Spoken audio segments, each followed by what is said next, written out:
Many people, when they hear the word anarchy, think of chaos and mayhem. So they assume that an anarchist must be in favor of disorder and violence. That is the complete opposite of the truth. Most objections and complaints about the anarchist or voluntarist philosophy are not actually about the philosophy itself, but result from people misunderstanding what the philosophy is all about. To illustrate a few points, we will use the example of two fictional islands. Authoritania, where there is a ruling class or government, and Anarchia, where there is no ruling class of any kind. We will use these islands to examine several common misconceptions about anarchism. Lots of people think anarchy means every man for himself, or survival of the fittest, or the absence of any social cooperation or organization. They think that anarchy means everyone has to be self-sufficient. This comes from the false assumption that some kind of government is necessary for any organization to occur. Whether it's part of a republic, a democracy, a kingdom, or a dictatorship, a ruling class issues orders called laws and punishes anyone who disobeys them. That is not cooperation. That's domination. It's one group forcing its will on another. Authoritarianism can be used to force people into organized patterns, but that does not mean that people are incapable of organizing their activities without being forced. The most productive and useful examples of organization that we see today are anarchistic in nature. No one was forced to build the grocery store you go to. No one was forced to produce or sell anything in it. Everyone involved in the vastly complex operation of growing your food, transporting it, displaying it in the store, and selling it to you, everyone involved participates voluntarily, working in exchange for money. You and all the other store customers choose freely which store to go to and what to spend your money on. This purely voluntary arrangement allows for an amazingly complex degree of organized cooperation without anyone being coerced to participate. In contrast, under government, a very small group of people comes up with an idea and forces everyone else to participate in it and provide for its funding with tax dollars. In the authoritarian version of a supermarket, the ruling class would tell people what to produce and how much, what prices to charge, and they would tell customers what they must buy and what they must pay. Anyone who did not comply with the centralized master plan would be punished in some way. That is how government does things. Which one of these would you prefer? Another common but incorrect assumption is that if there were no ruling class or no government, people would have no way of defending themselves against common criminals or foreign invaders. Again, this is simply not true. The government version of protection is inherently hypocritical. Governments will use their hired law enforcers to find and lock up some of the private thugs and thieves and prevent them from preying on people. But every ruling class gets the money for its operations by way of taxation, demanding money from its subjects and punishing those who don't pay up. Oddly, every ruling class insists that it needs to be able to forcibly control and extort money from people in this way in order to protect them from private criminals who might try to forcibly control and extort them. In contrast, if there is no government, people do not lose their inherent right to defend themselves from violence, or to defend what they have from those who would take it. Every person has this right, and they also have the right to organize and cooperate with each other to exercise that right. Organizing for mutual defense does not require any government-granted laws or authority. No one wants to be attacked or defrauded, and everyone wants to feel safe. Whether each person takes this on himself or herself individually, or whether they hire and organize others to do it on their behalf, it can be done on a voluntary basis. Those who insist that government is necessary often claim that if there wasn't a government, then smaller private gangs would spring up to enslave and rob people. Organized crime gangs exist along with government, and most people do not understand the dynamics between them and how government enriches and empowers organized crime while appearing to fight it. Black markets enrich organized crime, and money allows them to buy government protection. There's no reason to think they would do as well in an environment of freedom where they would have fewer ways to make money and would be up against both individual and organized armed citizens. A criminal gang that's recognized as such has far less power than a gang whose aggression is perceived to be legitimate and proper. And that's the gang we call government. When thuggery is called law enforcement, and thievery is called taxation, and self-defense is called crime and terrorism, then even the widespread ownership of firearms can't do much to stop the aggression. Imagine a private gang trying to do the things that government does without the aura of authority, and imagine how a well-armed population would respond to this. The gang would fail quickly and dramatically. Another concern that people have when they first consider the idea of a stateless society is that some people are truly malicious, destructive, and sociopathic. The concern is that these people would be free to do anything they wanted and no one would stop them. But this concern is again based on a basic misunderstanding of human nature. Wherever we have a government ruling class, we still have freelance thieves and thugs who are not deterred by the laws of the politicians.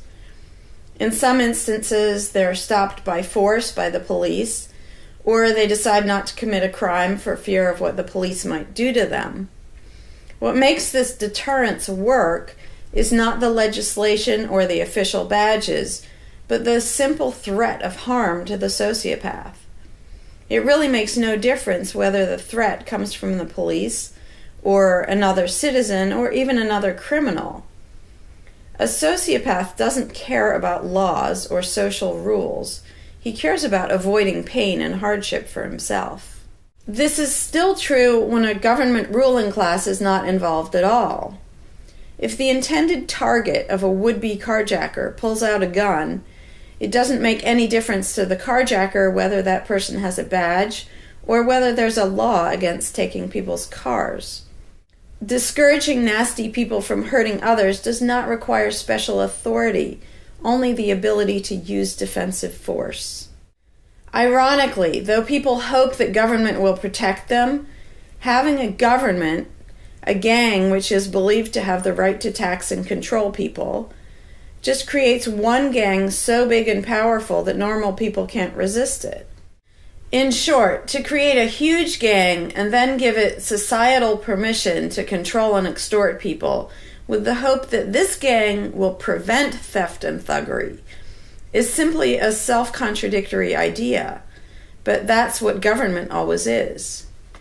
Some people might assume that if people organize for mutual protection and defense, then that's what government is. But there's an essential difference. People coming together to do something that everyone has the right to do, such as defend yourself, doesn't require any special authority. It's not government unless one group of people claims the right to do things which others do not have the right to do, such as taxing and controlling innocent people. Organized defense can be very effective without supposing the special right to rule over others. In other words, without being government. In contrast, governments rob the people they rule of far more wealth than private crooks could ever manage, making the idea of a protector government ridiculous. Another common objection to the idea of a stateless society is the notion that if not for a group of lawmakers telling the rest of us how to behave, we would all behave like stupid, irresponsible, violent animals. This claim implies one of two things. Either we normal people have no idea what is right and wrong unless and until politicians tell us, or The only reason we want to do the right thing and coexist peacefully is because politicians told us to. A quick examination of your own motivations will show you that neither of those things is actually true. It's particularly odd to make this argument in a society where politicians are voted into power.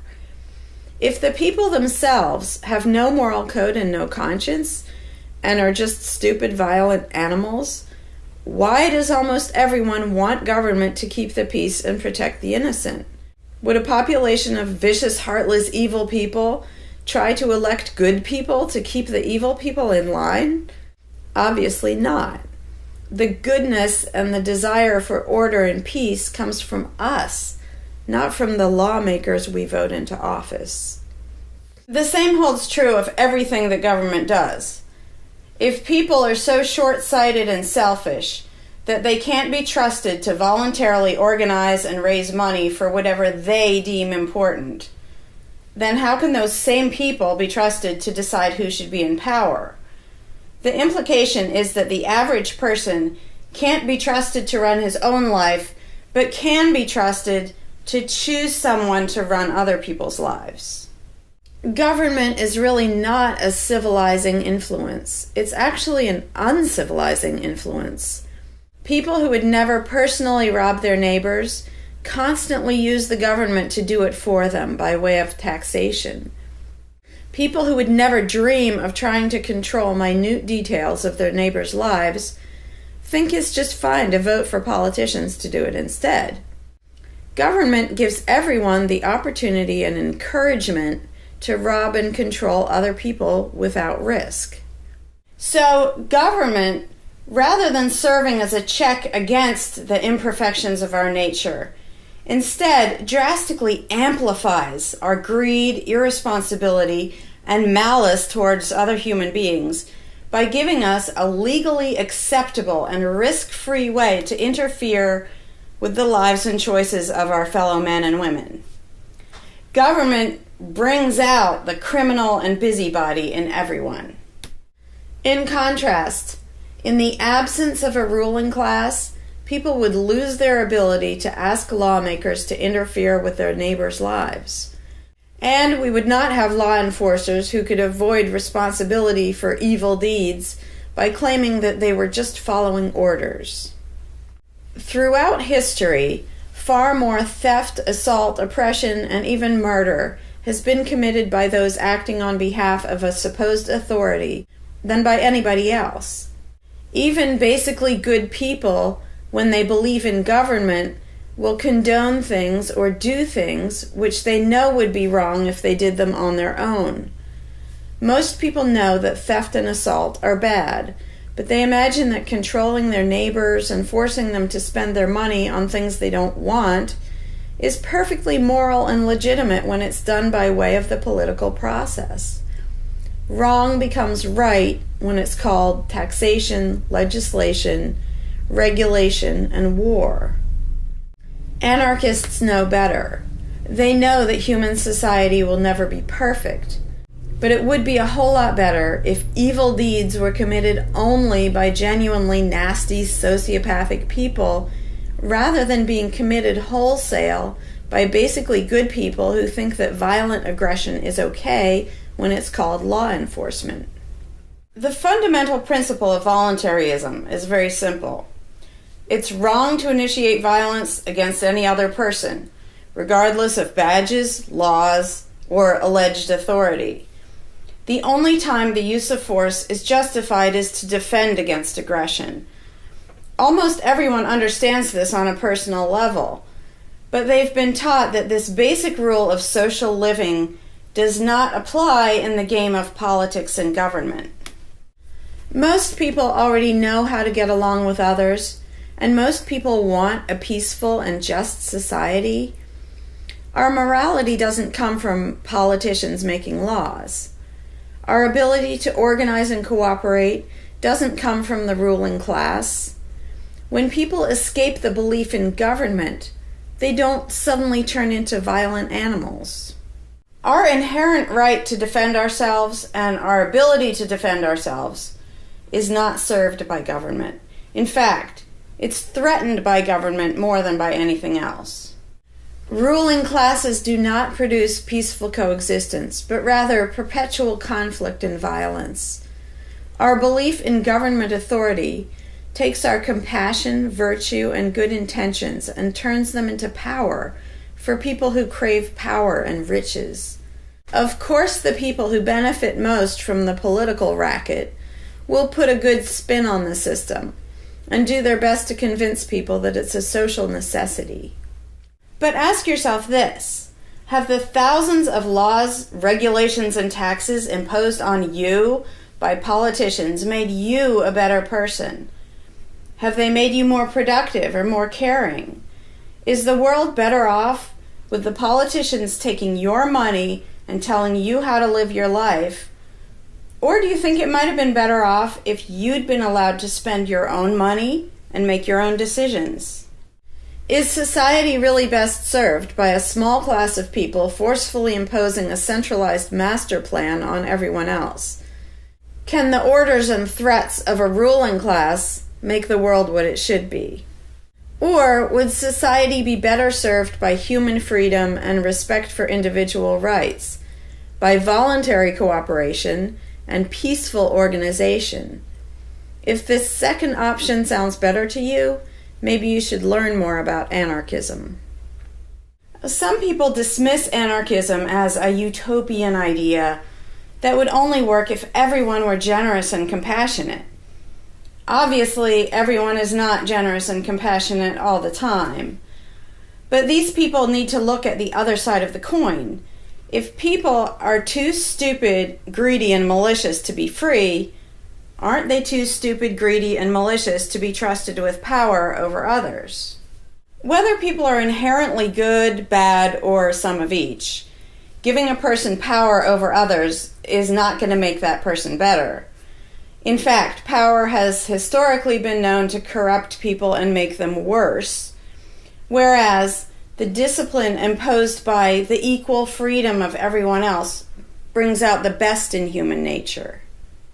Most people today think that we need some form of government because they mistakenly believe that obedience to authority makes us all more civilized, moral, and peaceful. In reality, it has always done exactly the opposite. Everyone knows that governments can be corrupt, abusive, inefficient, counterproductive, even tyrannical. But most people assume that the way to fix that is to get the right people into power. People have spent centuries trying to create a good society using different kinds of ruling classes, different legal structures, different ways of choosing the rulers, and so on. But every governmental construction has resulted in freedom and riches for some, and oppression, violence, and poverty for others.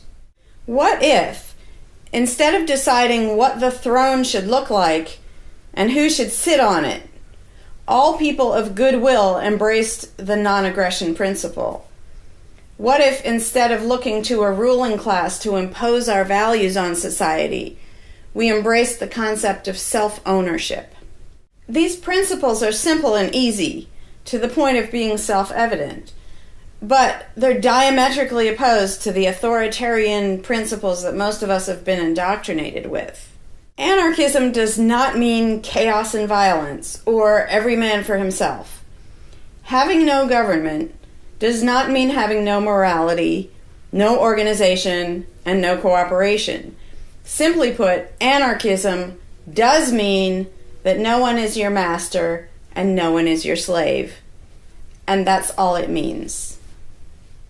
If you really want to understand why so much of human history has been plagued by war and oppression, and you want to know how to change it, you need to rethink everything you've been taught about authority and government. For that, I suggest you read The Most Dangerous Superstition, available at larkinrose.com and amazon.com.